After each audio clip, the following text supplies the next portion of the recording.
오늘 말씀 땅 위의 지혜, 땅 위의 지혜라는 말씀으로 하나님 말씀 증거하도록 하겠습니다.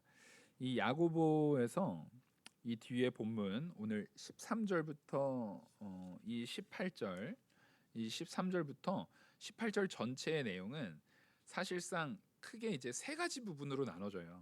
먼저는 진짜로 진짜 지혜, 우리가 가져야 되는 하나님께로부터 내려오는 지혜와 총명이 있는 자들, 하나님의 말씀을 먼저 가졌고 하나님의 말씀을 먼저 안다라고 하는 지혜와 총명이 있는 자는 반드시 삶으로 그 지혜와 총명의 가치가 드러나야 됨을 13절에서 말하고, 그것에 근거해서 그러면 그 지혜와 총명이 있는 자는 말씀대로 살아야 되는데, 지혜와 총명이 있는 자는 삶 속에 분명히 드러나야 되는데, 근데 문제가 뭐냐면 그 드러난 내용이 지혜와 총명을 가지고 내가 살았다, 지혜와 총명을 가지고 그 삶을 살아냈다라고 말하는데, 그것이 보니까 지혜가 두 가지 형태가 있는 거예요. 땅으로부터 온 지혜가 있고요, 위로부터 온 지혜가 있는 겁니다. 그래서 야고보는 이거를 구분해서 분명히 지혜 있는 자들은 그 지혜에 합당하게 삶을 살아야 되는데, 돌아봐야 될 것은 내가 지금 가지고 있는 지혜가 어디에로부터 기인된 거냐, 어디로부터 온 지혜냐를 분명히 분별할 수 있어야 되고, 그것을 가지고 우리가 땅으로부터 온 지혜라면 그것은 버리고 위로부터 오는 지혜, 하나님께로부터 오는 지혜를 우리가 온전히 갈구하고 그것대로 살아가야 된다는 것이죠. 그래서 오늘 본문에서는 그 중에 반드시 우리가 버려야 될 것, 반드시 우리가 버려야 될 것으로 땅 위의 지혜, 이 땅 위에 있는 지혜를 야고보가 먼저 전하고 있어요. 그래서 이걸 버려야 되고, 다음 주 우리가 나눌 17, 18절은 위로부터, 하나님께로부터, 이 세상의 것이 아니라 하나님께로부터 오는 지혜, 위로부터 오는 지혜에 대한 부분을 우리에게 말하고 있습니다. 그 중에서 오늘은 이 땅 위의 지혜에 대한 부분을 우리가 나눌 텐데, 먼저 13절에 보시면 결국 지혜 있는 자, 지혜 있는 자는 삶으로 나타나야 돼요. 그러니까 내 안에 담겨져 있는 그 지혜의 내용이 중요한 겁니다. 내 안에 담겨져 있는 지혜의 내용이 중요해요. 야고보는 항상 이걸 얘기하거든요. 뭐냐면 그 안에 담겨진 게 어떻게 되는 거예요? 입술로 나오고요, 그의 생활로 나오고요, 그의 삶의 일종의 하나의 가치로 그냥 투영되게 돼 있는 거예요. 그래서 우리는 내가 어떠한 지혜에 속한 자인가, 이것을 먼저 돌아보게 만드는 거예요. 그러면 내가 어떤 지혜에 속한 자인가를 볼 수 있는 가장 좋은 방법은 성령의 인도입니다. 말씀을 보고, 우리가 말씀을 보고 그 말씀을 깨닫는 그 모든 일이 성령의 역사예요. 사실상 우리가 지금 예배하고 있잖아요. 예배를 통해서 제가 말씀을 전하고 있고 그 말씀을 여러분들이 듣고 있는 겁니다. 이거는요, 우리가 단지, 제가 여러 번 말씀드리지만, 정보 전달의 시간이 아니에요.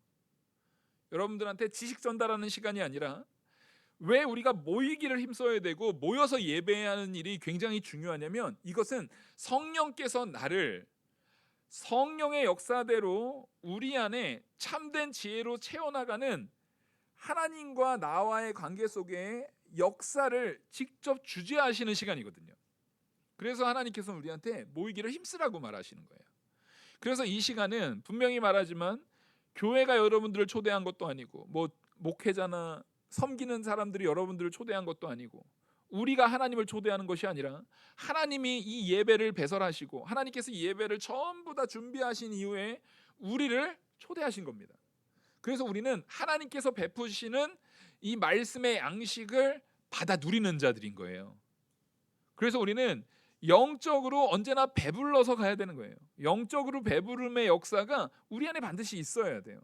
그러려면, 영적으로 배부르려면 이런 게 있어요. 아이들한테 그 애가 싫어하는 거 이렇게 딱 만들어주면은 잘 먹으려고요, 안 먹으려고요? 안 먹으려고 하죠. 근데 이게 부모의 잘못인가요? 편식하는 아이의 잘못인가요? 이거 편식하는 아이의 잘못이에요. 물론 부모가 그것을 더 잘 아이들이 먹을 수 있게끔 지혜롭게 요리를 하면 좋겠지만, 문제는 우리는 그 아이의 그 죄성을 봐야 돼요. 자꾸만 누가 먹고 싶은 것만 먹으려고 하는 거예요? 내가 먹고 싶은 것만 먹으려고 하는 거예요. 정말 나에게 필요한 걸 구하는 것이 아니라 내가 원하는 것만 구해요. 만약에 그것을 아이의 부탁을 계속 들어주기 시작하면 나중에는 그 아이는 실제로 잘못된 영양 불균형에 의해서 병에 이를 수 있어요. 아이들은 사탕만 먹으려고 할 거예요. 아이들은 아이스크림만 먹으려고 할 거예요. 근데 그것만 먹어도 포만감은 있습니다. 배는 불러요. 자꾸 단 걸로 하도 먹으면 다른 건 오히려 입에 들어가요, 안 들어가요? 안 들어가요. 그러면 그 아이는 결국에는 우리가 흔히 얘기하는 현대병, 그런 잘못된 그 병에 노출되게 되는 거예요. 근데 우리가 이 영적인 편식을 하지 말고 하나님의 말씀을 통해서 우리가 건강하게 그것을 섭취하기 위해서 분명히 뭘 가져야 되냐면 이 말씀 자체가 성령께서 우리에게 주시는 놀라운 은혜의 영양소, 영적인 영양소로 영적 배부름을 주는 말씀인 줄 믿고 이제는 우리가 영적으로 철이 들어야 돼요. 물론 이게 철이 들어서 이건 내가 필요한 건 먹어야지. 내가 필요한 요소, 경우에는 내가 먹기 싫어하는 요소가 있다 할지라도 내가 이것을 잘 섭취하고 잘 누리고 잘 배불리 먹어서 그걸 가지고 내가 영적으로 건강해질 생각을 해야 되는 거예요. 그래서 그렇게 건강해진 자가 스스로의 건강을, 우리가 보면 운동 잘해가지고 건강해진 사람이 막 영상도 찍고 그래가지고 사람들한테 이렇게 운동하면 좋고 이렇게 식단 짜면 좋고 유튜브에 그런 거 너무 많잖아요. 건강하면은 어떻게 얼마나 많은 사람들이 보면 건강한 사람들은 다 유튜브 하는 것 같아. 얼마나 많은 내용들로 그걸 표현하잖아요. 마찬가지로 우리도 내가 건강하게, 진짜 건강하게 바로 세워지고 나면 그것을 드러내서 표현해야 되는 거거든요. 그리고 표현할 의무가 있어요.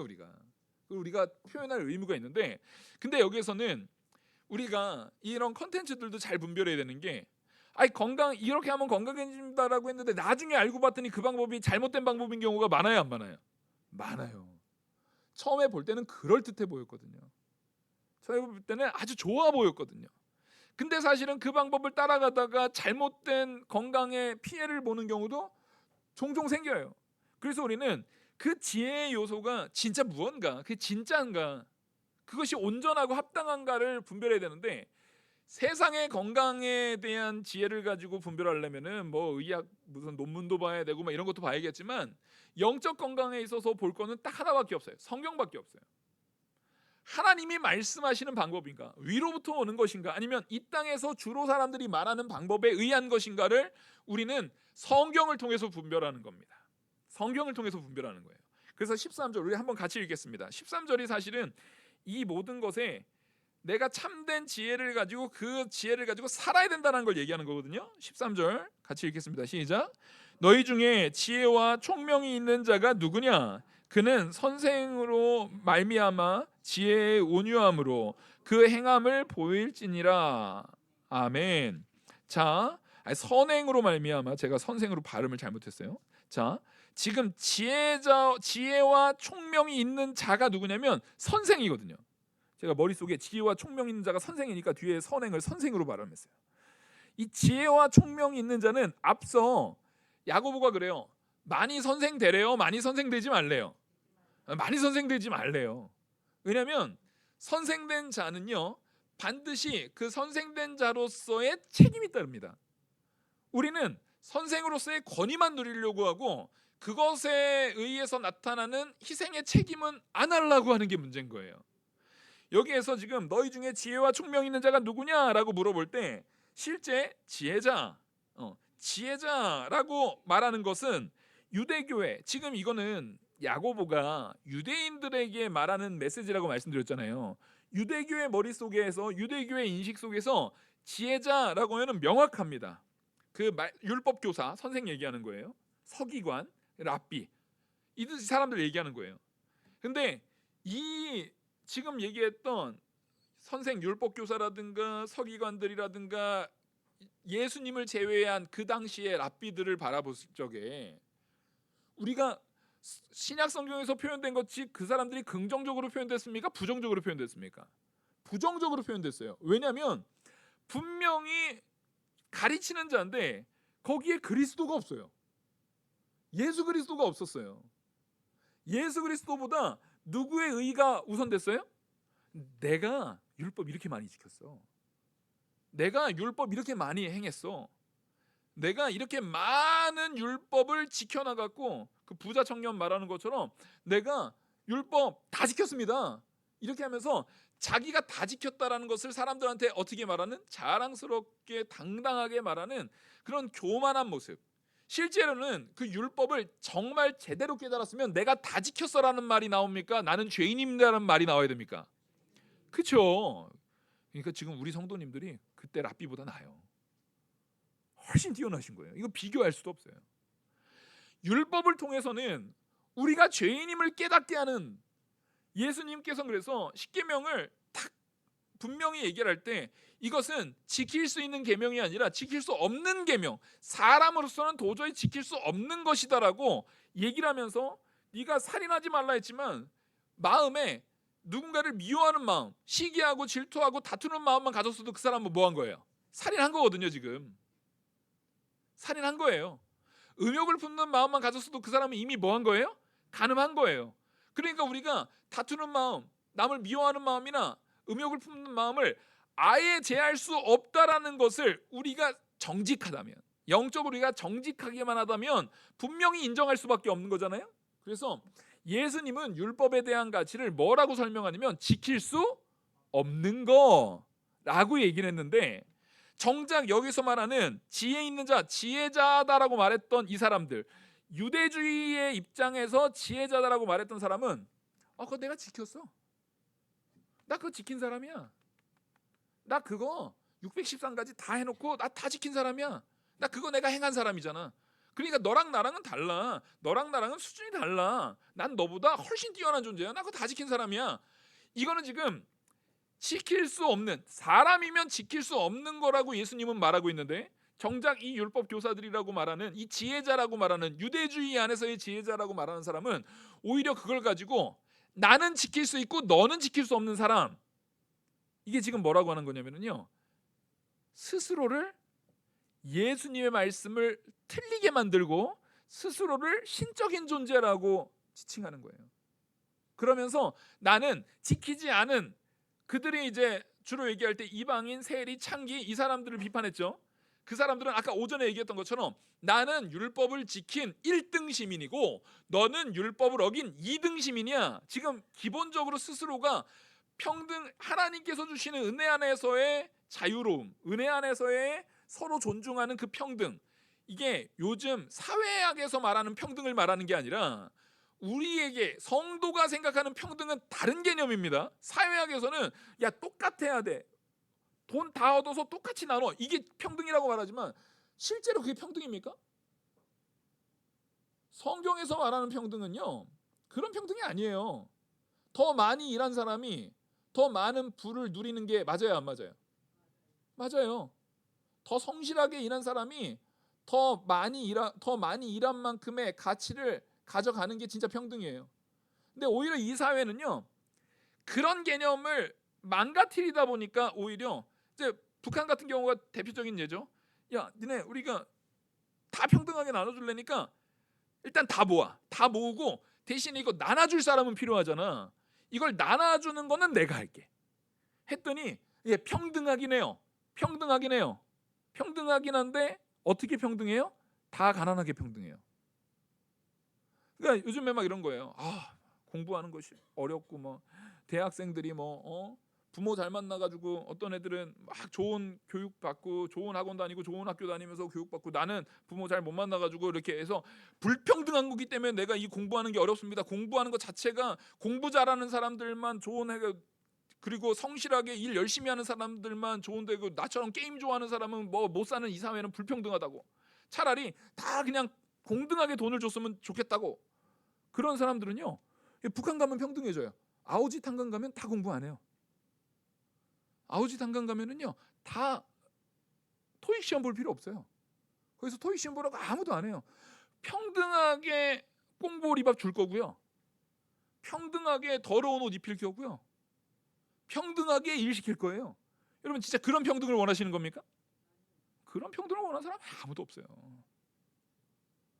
평등은 거기가 제일 평등하거든요. 근데 사실은 그런 평등은 진짜 평등이 아닌 게, 자, 그런 요소, 그런 수용소, 그런 가치를 점점 그 평등이 이 세상에 뿌리내려면은요, 수용소를 자꾸만 늘려야 돼요. 그래서 스탈린이 러시아에서 이제 말 그대로 독재를 하기 시작한 다음에 스탈린 집권 시기에 제일 많이 늘은 건 수용소가 제일 많이 늘었어요. 수용소가 제일 많이 늘었어요. 그런 거를 우리는 평등이라고 말하지 않아요. 독재라고 말하죠. 근데 우리는 성경에서 말하는 이 평등의 가치라는 것은 자유에 근거한, 나도 저놈한 존재고 너도 저놈한 존재이기 때문에 내가 이 사람을 존중하고 저 사람도 나를 존중함으로 생겨나는 화평한 의미에서의 평등. 화평한 의미에서의 평등은 저 사람이 나보다 돈이 더 많을 수도 있어요. 근데 더 많은 사람인데 내가 저 사람보다 돈은 더 적지만 돈이 더 적은 나도 저 사람의 가치를 존중해주고 돈이 더 많은 사람도 더 적은 나를 존중해주는, 그게 사실은 진짜 평등인 거예요. 그게 사실은 진짜 지혜인 거예요. 제가 목회자가 나이가 어려도 말씀을 전하는 일에 있어서 이 말씀이 하나님의 말씀이라고 생각하니까 여러분들이 존중해서 듣고, 저도 여러분들을 섬기는 마음으로 존중해서 이 말씀을 전하고 하는 부분들이 하나님의 은혜 안에서 이루어지는 것이 진짜 지혜 있는 사람들 사이에서 나타나는 제대로 된 가치거든요. 근데 이게 아까 유대인들식의 사고방식 속에서는 실제로는 뭘 하는 거예요? 그게 아니라 오히려 나는 너희들은 지키기 어려운 걸 난 지킨 사람이야. 그러니까 너희들은 나보다 부족한 인간이야. 나보다 떨어지는, 수준이 떨어지는, 질 떨어지는 인간이야 라고 하면서 이 계층을 어떻게 해버리는 겁니까? 자기의 열심, 자기의 헌신을 가지고 계층을 나눠버리는 거예요. 지금 야고보는요, 이거 굉장히 강하게 비판하고 있는 거예요. 지금 굉장히 강하게 비판하고 있는 거예요. 그러면서 오히려 그런 가치관을 가진 선생들은 야고보의 기준으로 따지면 선생 되면 되는 사람들이에요? 안 되는 사람들이에요? 안 되는 사람들이에요. 자기 의를 가지고 나 이것도 했고 나 이것도 했고 나 이것도 내가 했고 이것도 내가 했고, 하여튼 이것도 다 자기가 한 거 많은 사람은 조심하셔야 돼요. 벌레 먹어 죽을 수 있습니다. 충이 먹어 죽을 수 있어요. 잘못하면 느부갓네살 왕처럼 짐승 생활 7년 할 수 있어요. 성경은요, 그걸 굉장히 두려워하라고 경고해요. 굉장히 두려워하라고 경고해요. 그래서 선생 된다라는 위치에, 지혜자의 위치에 있으려고 하면은요, 어떠한 덕목이 굉장히 그 사람에게 요구가 되냐면 13절 하반절에 보면 그는 너 선생이라고 생각하니? 너 스스로 선생이라고 생각해? 선생이라고 생각하는 사람 누구야? 너 선생이라고 생각하니? 그러면 그 선생이라고 생각하는 너는 선행으로 말미암아 지혜의 온유함으로 그 행함을 보일지니라. 그러면 그 증거를 보여. 진짜 스스로 선생이라고 한다면 반드시 드러날 게 있는데 그것은 분명히 선행이야. 선행이 드러나지 않으면 그 사람이, 이 바리새인들이 이렇게 하잖아요. 바리새인들이 고르반 해가지고 부모한테 마땅히 드려야 될, 부모의 생활뿐만 아니라 부모의 삶을 영위하기 위해서 마땅히 효로서 부모에게 드려야 될 바를 고르반 한 다음에 하나님께 바쳤다라고 하고 부모에 대한 책임을 완전히 그냥 완전 던져버리는 거예요. 그러면 지금 바리새인들이 선행을 하는 겁니까? 악행을 하는 겁니까? 이건 누가 봐도 악행인 거예요. 이거는 명확하게 십계명에 위반되는 악행이잖아요. 그래서 예수님께서 그걸 엄청 비판한 거예요. 근데 지금 야고보가 말하는 것은 너희들은 선생이라고 한다면 바리새인이 됐든 서기관이 됐든 랍비가 됐든 누가 됐든 하나님이 말씀하시는 성경의 가치관에 말씀하는 그 선행을 해야 될 거 아니냐. 그러면서 너희가 살인하지 말라 했는데 마음에 지금 다투는 마음이 있어요. 남을 미워하는 마음이 있어요. 시기하는 마음이 있어요. 그러면 그 사람은 지금 선행을 한 거예요, 안 한 거예요? 안 한 거죠. 살인죄를 지은 거죠. 살인죄를. 그러니까 분명히 너 스스로 지혜 있는 자라고 말하고 스스로 총명이 있는 지혜자라고 말하는데 너 그 사람은 반드시 선행을 해야 돼. 그 선행 기준은 하나님의 말씀의 선행. 반드시 너한테 선행이 나와야 돼. 그 말씀의 선행이 나와야 돼. 그래서 그 선행으로 말미암아 지혜의 온유함. 자, 하나님의 말씀의 선행이 우리 안에 성령을 통해서 역사하면은요, 그 지혜를 통해서 나타나는 것은 지혜의 온유함이 나타나요. 그러니까 바리새인들은 그 지혜를 가지고 보십시오. 바리새인들이 그동안에 행했던 유대의 이 자기 스스로 율법 교사라고 자기 스스로 나 믿음 좋다고 자기 스스로 내가 훌륭한 자라고 말했던 사람들이 말씀을 아는 만큼 그 말씀 가지고 누구 비판해요? 야, 창기가 더럽고 세리가 어떻고 너는 이래서 문제고 너는 이래서 문제고 하면서 정죄를 막 엄청 한단 말이에요. 정죄와 비판을 엄청 해요. 근데 거기에는 온유함이 있는 겁니까? 표독함이 있는 겁니까? 표독하고 날카로움이 있거든요. 사람을 세우는 일이 아니라 사람을 죽이는 일을 하고 있어요. 근데 야고보, 우리는 오히려 야고보서를 굉장히 냉철하고 행함을 강조하고 정말 피도 한 방울 없이 진짜 말 그대로 똑바로 안 살면은 막 되게 냉정한 말씀이라고 생각하지만 정작 야고보는 우리가 지금까지 읽었던 내용도 대부분 사랑을 얘기하고 지금도 지가 정말 하나님의 지혜 가운데 온전한 지혜 가운데 있다면 너의 행동이, 너의 말이, 너의 삶이 온유해야 된다는 거예요. 근데 이 온유함이 명확합니다.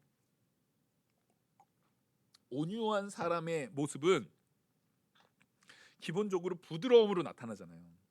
온유한 사람의 모습은 부드러움으로 나타나요. 근데 정말 성경에서 말하는 온유함은 부드러운 사람 이 뜻은 아니에요. 전혀 그 뜻이 아니거든요. 성경에서 가장 온유한 사람 누구라고요? 모세. 모세가 부드러운 이미지예요? 강직한 이미지입니까? 너무 강직한 이미지예요. 말씀이 가라면 세상 없어도 가는 사람이에요. 말씀이 멈춰서라 가면 세상 없어도 멈추는 사람이에요. 너무 강직한 사람이에요. 근데 그 강직한 사람이 온유하대요. 왜냐하면 하나님 말씀대로 하나님을 두려워함으로 하나님 말씀이 가라는 대로 설하는 대로 다 하니까 당연히 하나님이 이웃을 향해서 사랑하라고 하는 모습도 명확하게 순종하다 보니까 온유한 사람의 삶의 형태는 부드러운 것처럼 보여요. 부드럽게 나타날 수밖에 없어요. 왜냐하면 온유한 사람의 기준은 하나님 말씀대로 사는 사람이니까. 그러니까 지금 뭐냐면 네가 정말 지혜자, 네가 정말 선생이면 여기에서 이제 핵심이 있습니다. 지혜자라는 것은, 선생이라는 것은 먼저 배운 사람이잖아요. 선생이라는 것이 먼저 태어나서 먼저 배운 사람이에요. 지혜자고 선생이면은 컨텐츠가 있어야 될 거 아닙니까? 내가 뭘 가리킬 컨텐츠가 있어야 되잖아요. 그 컨텐츠가 예수 그리스도인 거예요. 예수 그리스도를 먼저 배우고 예수 그리스도를 먼저 깨닫고 예수 그리스도를 먼저 이해하고 예수 그리스도를 먼저 믿은 사람인 거예요. 근데 예수 그리스도를 우리가 흔히 예수 그리스도를 글로만 배우고 정보로만 배우면 그 사람에게서는 사랑이 나가지 않아요. 선생된 자는 예수님을 먼저 만나야 된다는 거예요. 예수님과의 관계에 있어서 먼저 사랑의 교감이 있어야 된다는 거예요. 예수 그리스도를 닮아나가는 모습이 있어야 된다는 거예요. 그 안에서 내가 참으로 사랑해야 되는구나. 예수님을 닮아서 나를 희생해서 죽으신 예수님과 같이 나도 이제 누군가를 위해서 뿌려지는 씨앗과 같이 누군가를 위해서 뿌려지는 정말 삶의 영역에서 나타나는 섬김이 있는 존재로 내가 서야 되겠구나. 그게 바로 지혜 있는, 먼저 지혜 얻은 자가 선행으로 말미암아 지혜의 온유함으로 행하는 사람. 그 행함은 내가 착해서가 아니라 내 안에 있는 그리스도와 연합됨으로 그리스도가 가는 대로 내가 이끌림 받는 삶. 그리스도의 삶을 닮아가는 삶. 그러니까 주권자가 나인 거예요? 내 안에 성령 하나님인 겁니까? 예. 확실히 이 율법 교사들보다 우리 성도님들이 훨씬 지혜로운 것 같아요. 우리는 성령이 이끄는 삶으로 살아가는 존재들이 되는 거예요. 근데 야고보가 지금 14절부터 16절까지 뭘 비판하고 있냐면 너희들은 정작 이 땅에 있는 지혜를 가졌다라는 거예요. 그래서 세상의 지혜가 어떤 것인지를 여기서 말해요. 14절 그러나 너희 마음속에 독한 시기와 다툼이 있으면 자랑하지 말라. 자, 지금 여기에서 그들 마음에 독한 시기와 다툼이 이런 일 있으면이라는 것은 이거 조건문이거든요. 이 원문의 문법을 보면은요, 이건 조건문이에요. 그래서 실제로 야고보가 이 편지를 쓰고 있는 그 유대 사회, 예수님을 믿는다라고 말하지만 네가 말씀 더 알아, 네가 더 알아, 네가 선생이야, 내가 선생이야, 서로 선생되기를 원하는 사람들의 그 사회, 그 커뮤니티 속에서 시기와 분쟁으로 얼룩진 교회에서의 다툼의 싸움이 있었던 겁니까? 없었던 겁니까? 있었던 거예요. 실제 그런 다툼의 상황이 있었던 것을 이 야고보가 지금 그걸 지적하면서 마음속에 독한 시기 그리고 다툼이 가진 자들이 분명히 있었다라고 보는 거예요. 그래서 그것이 있었기 때문에 그런 분쟁이 있으면, 만약에 그렇다면 지금 여기서 말하는 것처럼 자랑하지 말라. 너 스스로 선생이라고, 스스로 가르칠 수 있는 자라고. 야, 네가 마저 웃기지 마. 야, 나 가말리엘에서 배웠어. 야, 나 랍비야. 나 서기관이야. 나 율법 교사야. 그런 거 자랑할 일이 아니라는 거예요. 너희가 지금 거기에 악독한 시기와 질투와 다툼이 있었다면 이미 그 지혜는 죄악으로 오염되어져 버린, 거기에서는 도저히 하나님의 뜻대로 이루어지는 선행이 있어요, 없어요? 없어요. 이미 다툼과 시기가 있는 곳에서는요, 그 선행이 없는 거예요. 그러니까 스스로 선생된 부분을 자랑할 수가 없는 거예요. 자랑하면 안 되는 거예요. 왜냐면 이걸 자랑하는 순간에 야, 선생님이 저렇게 해도 된다 그랬어. 이게 굉장히 무서운 거거든요. 굉장히 무서운 거예요. 그래서 이 14절 하반절에 진리를 거슬러 거짓말하지 말라. 지금 선생이라고 말하면서 독한 시기와 다툼을 가지고 있다? 너는 지금 오히려 하나님께서 주신 그 진리를 거슬러서 거짓말하는 거다. 진리가 누구신데요? 예수 그리스도가 진리인데, 예수 그리스도가 독한 시기와 다툼으로 우리를 대하셨다면 우리 중에 구원받을 자가 없어요. 오히려 예수님께서 보여주신 참된 지혜와 진리는 사랑이고 낮아짐이고 섬김이고 그 모든 것들을 우리에게 보여주신 것인데, 지금 너희들은 오히려 그것을 잊지도 않은, 위로부터는 전혀 상관없는, 위로부터 오는 말씀, 그리스도에게로부터 증거되는 말씀과는 전혀 상관없는 이 땅에서 자기들 스스로 높아지려고 하는, 스스로 기득권을 잡으려고 하는, 스스로 자기의 가치를 다른 사람보다 더 높이, 나는 너랑 다른 1등 시민이야, 넌 나보다 낮은 존재야 라고 말하려고 하는 그런 잘못된 가치관이 있다는 거예요. 이거는 하늘의 법이 아니죠. 예수님은 분명히 말합니다. 네가 지금 높아지고 하지 않느냐? 그러면 하늘의 법은 뭐래요?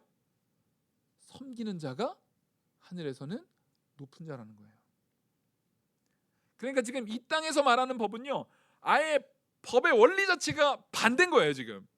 그래서 15절에 이러한 지혜는 좋은 지혜입니까? 나쁜 지혜입니까? 나쁜 지혜죠. 지금 여기서 말하는 이러한 지혜는 마음속에 독한 시기와 다툼이 있는, 그러니까 나를 저 사람보다 더 높이 하려면 분쟁이 일어났어요. 논쟁이 일어났어요. 근데 내가 더 뛰어난 사람이야 하면은 그 사람을 논쟁을 어떻게 해야 돼요? 아주 죽여놔야 되거든요. 압살해버려야 되거든요. 네가 틀렸고 내가 맞아, 내가 더 똑똑해, 내가 더 권위 있어, 내가 더 직접 말씀 배운 사람이야, 이렇게 나가게 되면 그렇게 얻어진 지혜, 머리는 똑똑할 수 있죠. 내가 예수님한테 직접 들었어. 근데 그거 가지고 싸우면 그거 예수님한테 제대로 들은 거예요, 못 들은 거예요? 제대로 안 들은 거예요. 자, 베드로가 이방인들하고 음식을 먹다가 야고보랑 사람들이 왔다라고 하니까 그 자리에서 도망가요. 그러니까 바울한테 굉장히 책망당하거든요. 자, 베드로는 예수님 쫓아다니는데 베드로만큼 쫓아다니는 사람이 있습니까? 누구도 베드로가 수제자인 거 부인하는 사람이 있어요, 없어요? 아무도 없어요. 근데 베드로는 예수님 앞에 수제자로 배웠어도 잘한 거예요, 잘못한 거예요? 잘못한 거예요. 수제자로 배우면 뭐합니까? 배웠다고 나 누구한테 배웠어는 하나도 중요하잖아요. 배운 것을 살아야죠. 오히려 그 행동 때문에 자기의 스승인 예수님의 얼굴까지도 먹칠해버리는 거예요. 오히려 그렇게 되는 거예요. 분명히 하나님께로부터 그 신비로운 이 큰 보자기에 그 먹을 것들이 잔뜩 거기 막 돼지도 있고 막 이런 것들이 내려오는 환상까지 본 다음에도 그런 외식하는 짓을 한단 말이에요. 그러니까 사도 바울이 지적하는 거예요. 사도 바울이 그걸 책망하는 거예요. 사실은 이거는 사도 바울이 책망한 겁니까? 하나님이 책망하는 겁니까? 베드로가 대단한 거는요, 그 책망을 달게 받고 회개하는 거예요. 그게 베드로의 위대함이에요.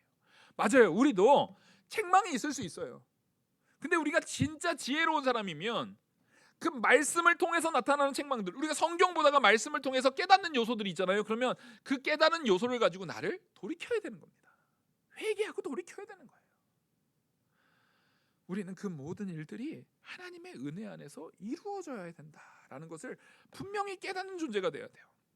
그래서 지금 이런 지혜, 이런 나쁜 지혜는 위로부터 내려온 것이 아니요 땅 위의 것이요 정욕의 것이요 귀신의 것이니. 지금 여기서 이 지혜, 이 나쁜 지혜에 대해서 뭐라고 구분을 하고 있냐면, 이 나쁜 지혜가 어떠한 요소가 있냐, 이 나쁜 지혜가 뭐냐, 이 세상의 지혜, 이 땅의 지혜의 특징이 뭐냐라는 것을 얘기하는 거예요. 이 세상의 지혜의 특징, 이거는 기본적으로 위에서부터 온 게 아니라는 거예요.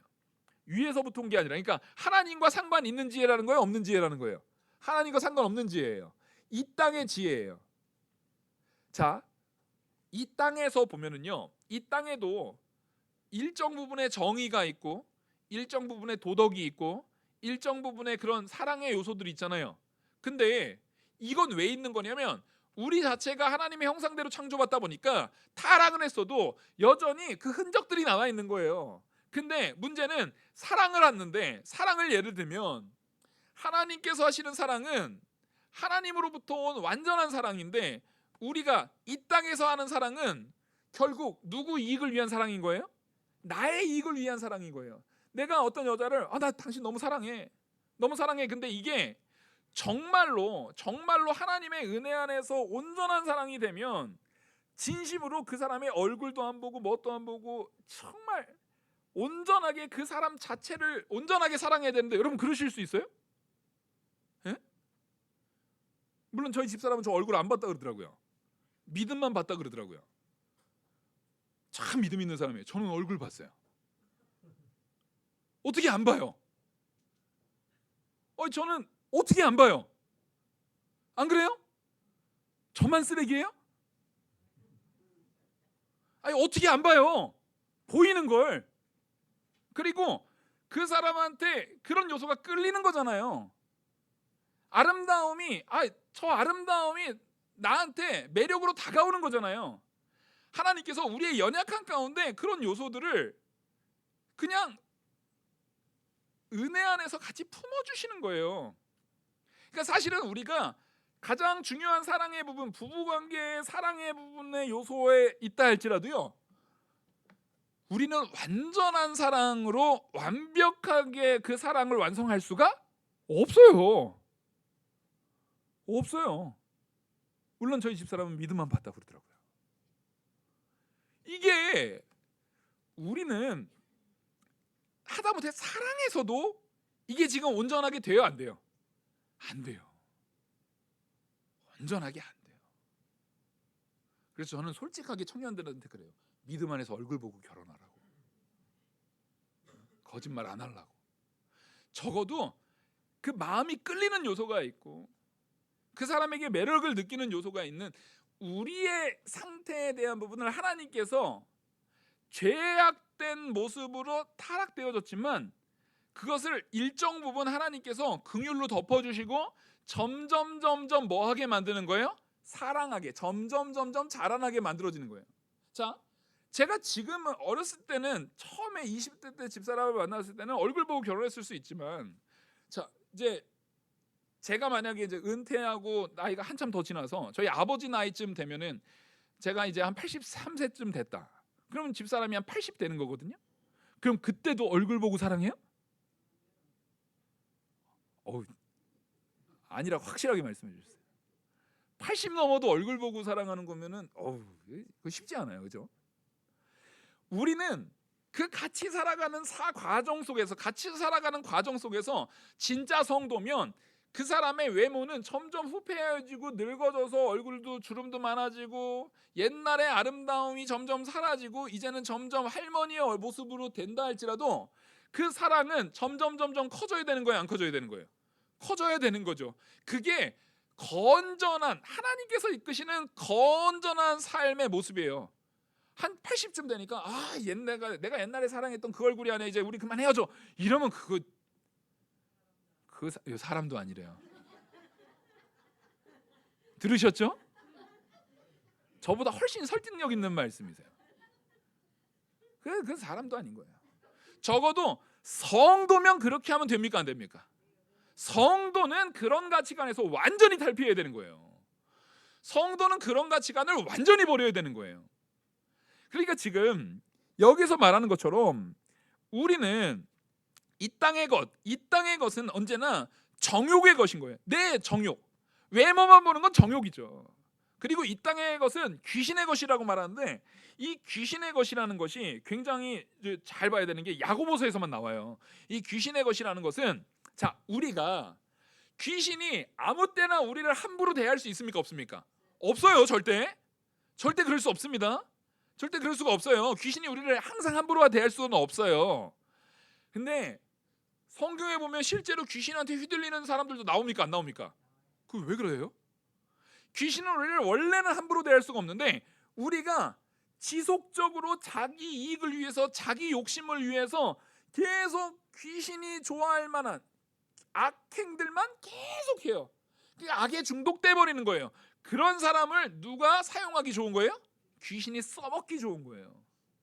그러니까 지금 우리의 상태가, 이 사람들이 자기는 지혜자다라고 말하면서 지속적인 다툼, 지속적인 악한 시기, 지속적인 이 분쟁들을 계속하고 있는 것은 누구한테 써먹히기 좋은 겁니까? 귀신이 써먹기 딱 좋은 상황인 거예요. 그러니까 이 야고보가요, 지금 얼마나 강한 수위로 말하고 있는지 알겠죠? 이 귀신에게 쓰임 받는다라는 말은 성경 전체에서 야고보밖에 안 해요. 여기밖에 안 나와요. 그리고 이 세상의 지혜에 있는 것은요, 결국 그것을 통해서 시기와 다툼이 있는 곳은 혼란과 모든 악이 일어날 뿐이라고 16절에 말합니다. 16절 우리 같이 한번 읽겠습니다. 시작. 시기와 다툼이 있는 곳에는 혼란과 모든 악한 일이 있음이라. 자, 시기와 다툼이 있는 곳에는요, 혼란과 모든 악한 일이 있어요. 자, 그러니까 내가 정말 하나님께로부터 얻은 지혜의 자리에 있다면 당연히 시기가 되는 자리에, 다툼이 되는 자리에 그런 자리를 만들면 되겠습니까, 안 되겠습니까? 안 되는 거예요. 자, 다툼이라는 건 이런 거죠. 그렇죠. 손바닥을 딱 치니까 하는 거예요. 근데 이제 있어요. 이거 손바닥이 쳐져요, 안 쳐져요? 왜 안 쳐져요? 하나가 지금 가니까. 우리는 내가 낮아지는 자가 돼야 되는 거예요. 그 다툼의 상황이 있다면 이거를 따라하겠습니다. 하나님이 기뻐하실까? 따라하랬는데 아니요라고 하네요. 지혜로우세요. 하나님이 그거 기뻐하지 않죠. 기뻐하지 않을 내용은 안 해야 되는 게 맞죠. 우리는 그 기본적인 원리, 하나님께서 주시는 그 기본적인 원리를 알고만 있다면 땅의 지혜에다가 속아 넘어갈 일이 없어요. 땅의 지혜는 결국에는 누구를 높이고자 하는 지혜입니까? 자기를 높이고자 하는 지혜예요. 시기와 다툼이 왜 일어나요? 내가 겸손해요, 내가 낮아져요, 그러면 다툼은 안 일어나요. 시기와 다툼은 지가 뭐 잘났다고? 나는 뭐 그거 못하는 줄 알아? 나는 그런 능력 없는 줄 알아? 아이고 진짜 자기만 잘난 줄, 이러니까 다투는 거예요. 근데 상대방이 뭔가를 좀 잘했어요. 그러면 마음이 얼마나 못됐는지, 누가 나 이번에 했는데 이게 잘 됐어. 예를 들어서 우리 애가 이번에 여기, 제가 정말 가고 싶었던 데가 바로 여기 있어요. 바로 요 건너편에 뭐 있죠? 숭실대. 숭실대를 되게 가고 싶어 했거든요. 집에서도 가깝고 가고 싶었는데 성적이 안 돼서 못 갔어요.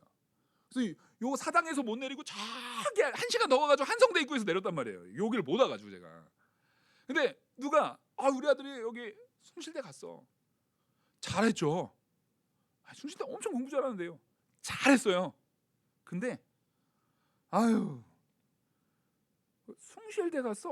어차피 했으면 요 가고 서울대로 가지. 공부 좀 더 해서 요거 서울대로 가지. 숭실대를 갔대. 우리 애는 서울대 갔는데. 참. 이렇게 말할 일이에요? 근데 우리는 구태여 그렇게 해요. 예? 다툼이 되지 않고 시기가 되지 않고 뭔가 경쟁이 되지 않으려면요, 누군가가 좋은 일이 있잖아요. 그럼 있는 그대로 기뻐해 주십시오. 있는 그대로 칭찬해 주시고요. 있는 그대로 잘했다, 훌륭하다, 정말 대단하다. 진심으로 그렇게 해주는 사람이 돼야 돼요. 그러면 거기 다툼이 있어요, 없어요? 없어요. 만약에 내가 누구한테 그렇게 딱 얘기했잖아요. 그럼 이 사람은 마음에 그것 때문에 서운한 마음이 계속 있으면 나중에 이쪽 아들이 서울대고에 여기 숭실대인데 취직은 여기가 더 잘했네. 그러면 서울대식이나 나와서 거기밖에 못 갔어. 우리 아들은 지금 뭐 하는데? 이렇게 또 공격이 되갚음이 있을 수 있어요, 없어요? 하시려고 지금 마음에. 원래는 이랬어도 우리가 그러지 않아야 되는데 희한하게 남한테 맞은 건 오래 기억 남죠. 별거 아닌 건데도 남한테 내가 조금 기분 나빴던 거는 오래 기억 남잖아요. 이게 계속 꼬리에 꼬리를 물면, 꼬리에 꼬리를 계속 물면 다툼과 시기와 악독한 시기라고 말하거든요. 이거 악독한 시기라는 것은 종기도 그냥 종기가 있으면 악성 종기가 있는 거잖아요. 종양도 그냥 딱 없애면 되는 종양이 있는가 하면은 악성 종양이 있는 거잖아요. 암이 되는 거예요, 그게. 우리는 물론 내 안에 시기의 마음이 나올 수 있어요. 우린 연약한 존재니까. 시기를 아예 안 할 수 있는 사람이 있습니까? 다툼을 아예 안 할 수 있는 사람이 있습니까? 없어요. 근데 우리는요, 그 시기와 다툼이 있다 할지라도 그것이 악성이 되어서는 안 돼요. 쉽게 저런 말 왔어도 내가 저기에 반응하지 말아야지. 주님께서 이거 옳은 거 아니라고 했지. 주님께서 이거 기뻐하시는 애 아니라고 했지. 그러면 저 사람은 아직 연약해서 받아쳤어도 누구한테서 멈추면은 멈춰질 수 있는 거예요? 내가 멈추면 멈춰질 수 있는 거예요. 여기에서 이렇게 와도 주님께서 그러지 말라고 했지 하고 내가 피해버리면 되는 거예요. 우리는 이 땅의 지혜를 가지고 나를 높이려고 하지 마시고, 우리 다음 주에 위로부터 오는 지혜를 가지고 나눌 것이지만 당연히 그리스도를 내 안에 품고 그리스도를 닮아가는 우리 성도님들 되기를. 그래서 이 땅의 지혜하고는 점점 멀어지는, 나를 높이려는 지혜하고는 점점 멀어지는 우리 모든 성도님들 되기를, 저와 우리 모든 성도님들 다 되기를 간절히 축원합니다. 기도하시겠습니다. 은혜와 사랑이 무한하신 하나님 아버지, 이 진리의 말씀이 우리 안에 새겨지고 깨달아지고 믿어 역사함으로 삶의 순종으로 나타날 수 있도록 은혜 내려 주시옵소서. 이 모든 말씀 살아계시는 우리 주 예수 그리스도의 이름으로 기도 올리옵나이다. 아멘.